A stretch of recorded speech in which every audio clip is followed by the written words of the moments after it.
Well, this is what IPL is basically all about. Bangalore languishing at the bottom of the IPL table have stunned table toppers Rajasthan. We will talk about that match with our expert Nikhil Chopra in the studio. But first, let's see what the match really was all about. Bangalore have won their second match of the IPL in a one-sided affair. Bangalore beat Rajasthan by 9 wickets. Rajasthan put up their worst batting performance in the current IPL as the team managed to score just 130 runs for the loss of 9 wickets. The Royals kept losing wickets at regular intervals and half the side was dismissed when the score was 89 runs.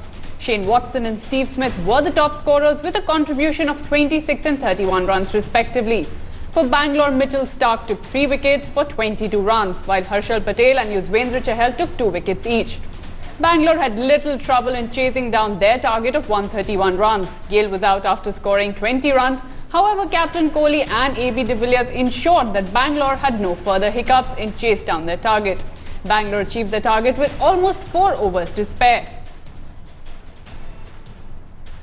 Well, obviously a very comfortable victory for Bangalore out there since Rajasthan only managed to score 130. Steve Smith was the top scorer with 31, but Mitchell Starc, the star out there, picking 3 wickets for 22. No problems out there for Bangalore, chasing it down in 16.1 overs.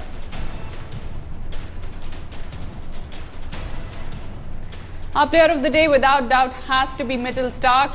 This Aussie came back into the Bangalore side in the last match, and in this match he picked up 3 wickets for just 22 runs at an economy rate of 5.5. And Mitchell Starc also happened to have bowled our over of the day. It was the 18th over of the match in which Starc picked 2 wickets and gave away just 3 runs. And let's take a look at what the points table looks like. Rajasthan still sitting at the top, but they've lost 2 consecutive matches with 10 points. They are at the top. Bangalore have moved to the 6th place with 4 points, having registered 2 victories and 3 losses.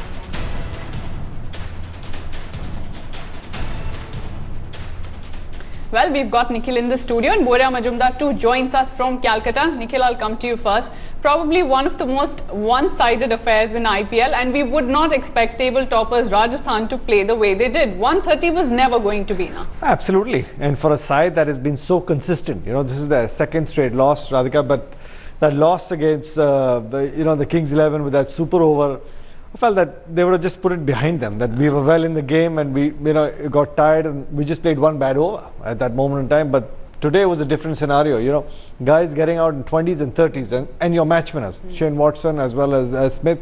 You get 20s and 30s, the responsibility is on your shoulders to take that momentum through and make sure your side gets on the other side of 160. But I guess you got to hand it over to Bangalore, how well they bowled in the middle period and how much they missed Starc. You look at him bowl at the depth at 146, 148 kilometers an hour, close to 150.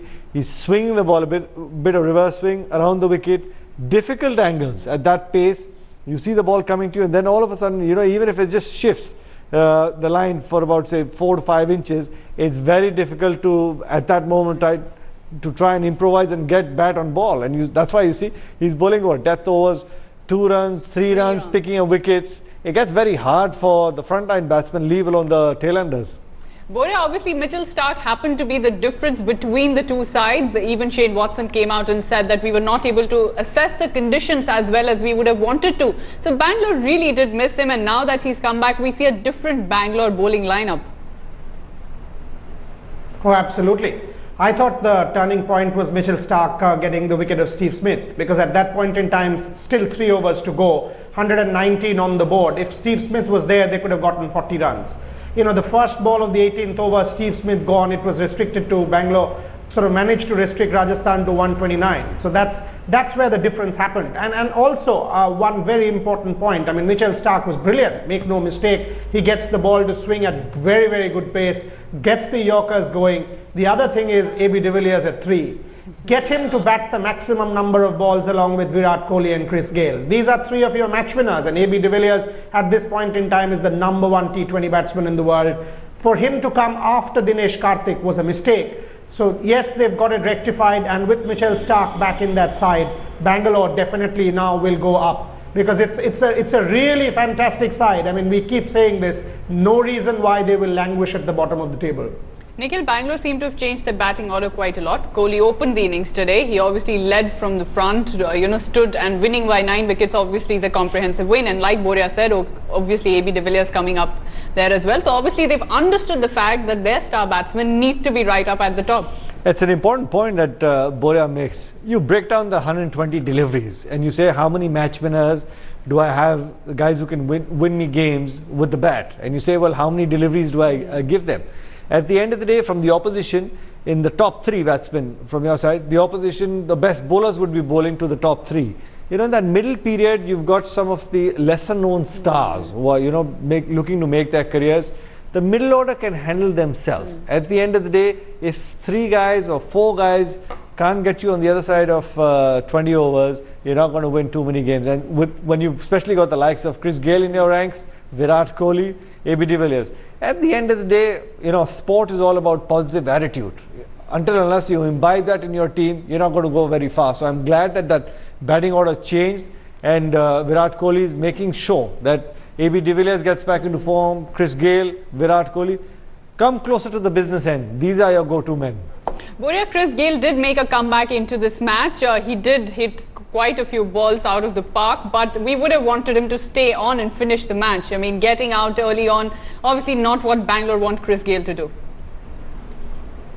Yeah, but he gave the start. I mean, not on, in every 2020 match will Chris Gayle sort of be there till the end. The fact of the matter is they got out to a rollicking start. Virat Kohli got the few balls to get himself in, which is Virat Kohli's style. And if you see, today it was a different Chris Gayle. I mean, couple of occasions Virat Kohli pushed him for the second run and he did that. So that one match where he missed out clearly worked.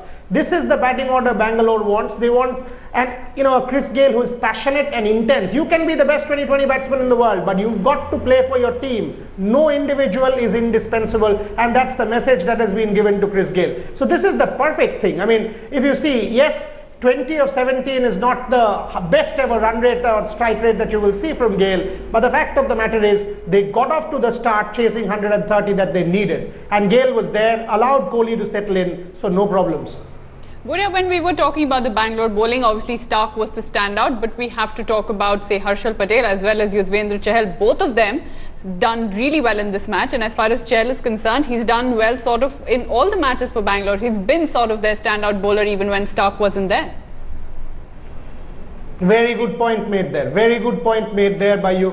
In that leaderboard, you've got Ashish Nehra, you've got Chahal with 10 wickets. Now, this is very, very good for an Indian Premier League. Imran Tahir with 13, but after that, 2 Indians at the top of that leaderboard, and every time Yuzvendra Chahal comes to bowl, he picks up wickets for not too many. Now that is really, really good for Virat Kohli. And with Mitchell Stark, he now knows that he can control the innings towards the end, so there is no problem. I mean, David Weezer, Yuzvendra Chahal, all of these bowlers coming into the party, and fielding also, if you see, it is rubbing off. I mean, the way they got their runouts, the way they fielded today was quite top draw.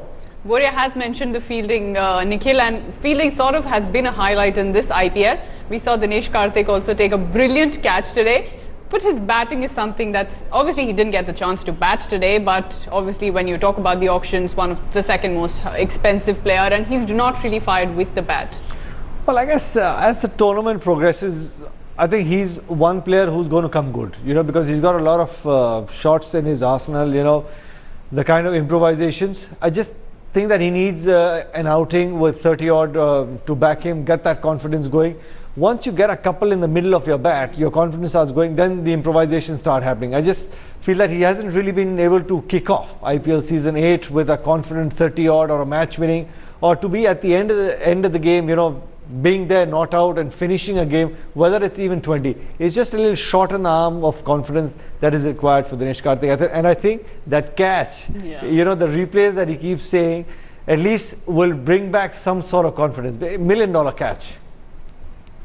Also, Boria, since we are talking about all these great performers, let's talk about the purple cap winners as well. The leaderboard as far as the purple cap and the orange cap goes. And it's Imran Tahir, like we've said, obviously leading the charts as far as the purple cap goes. What do you have to say about his bowling? He's been sensational in this tournament, picking wickets in every match, not giving away too many runs, bowling at the death. He's sort of been a revelation.